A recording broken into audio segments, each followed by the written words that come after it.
નમસ્કાર મિત્રો, તારીખ છે 1 ફેબ્રુઆરી 2026 ને વાર છે આજે રવિવાર। આજના વિડીયોની અંદર ઝીરો બજાર વિશે સંપૂર્ણ ચર્ચા આ વિડીયોની અંદર કરવાના છે।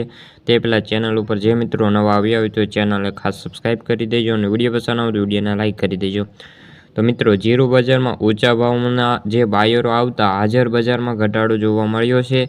દુબઈમાં ગલ્ફ ફૂડમાં હવે જીરુમાં જે ફોરવર્ડ વેપારો છે નહીં તો બરાબર હવે જીરુની અંદર ઘટાડો આવી શકે તેવી સંભાવનાઓ રહેલી છે। જીરુ બજારમાં હવે ઝડપી ઘટાડો આવે તેવી સંભાવનાઓ રહેલી છે। દુબઈમાં જે ગલ્ફ દેશોના છે અત્યારે જે વાયરો નથી અને તેના કારણે લેવાલી પણ નથી, તેના કારણે જે ફોરવર્ડ વેપારો કોઈ પણ નથી અને આ વર્ષે જરૂર પ્રમાણે નિકાસના વેપારો થાય તો બજારમાં બરોબર ભાવ રહે તેવા અહેવાલ આવી રહ્યા છે। ખાસ કરીને અત્યારે નિકાસકારો કહી રહ્યા છે કે આ વર્ષે પણ જીરુના ભાવ એવરેજ જોવા મળવાના છે, પરંતુ સોમવાર સુધીમાં જેટલા પણ વેપારો થશે તેટલા તેનો અંદાજ આવી જશે અને જીરુ બજારમાં ખરેખર ઓછામાં ઓછા વેપારો થશે તો સોમવારે પણ વાયદામાં ઘટાડો આવે તેવી સંભાવનાઓ રહેલી છે। ખાસ કરીને ગોંડલમાં જીરુના 260 બોરીની આવક સામે ભાવની વાત કરીએ તો 3100થી લઈને 50100 રૂપિયા સુધી જોવા મળ્યા છે અને ઊંઝામાં નવા જીરુના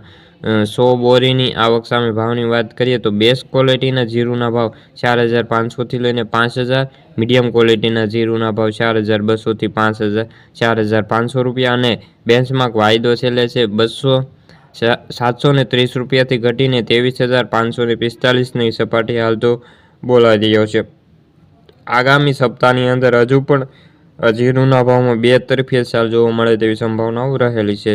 જીરુનો બેન્ચમાર્ક વાયદો અને નિકાસના વેપારો પર આધાર રહેલો છે અને 20 કિલોએ જે 75 રૂપિયાનો ઘટાડો જોવા મળ્યો છે અને નવા નિકાસના વેપારો હજુ બજારમાં કોઈ અસર નથી, પરંતુ જો ફોરવર્ડ વેપારો થશે તો જીરુ બજારમાં રમઝાન મહિના સુધીમાં બહુ મોટી વધે તેવી ધારણાઓ રહેલી છે। તો મિત્રો, આથી જીરુને લગતી આજની ચર્ચા વિડીયો ગમે તો વિડીયો લાઇક અને સબસ્ક્રાઈબ કરી દેજો। ફરી મળીશું આવા બીજા વિડીયો સાથે, જ્યાં સુધી બધા મિત્રોને જય જવાન જય કિસાન।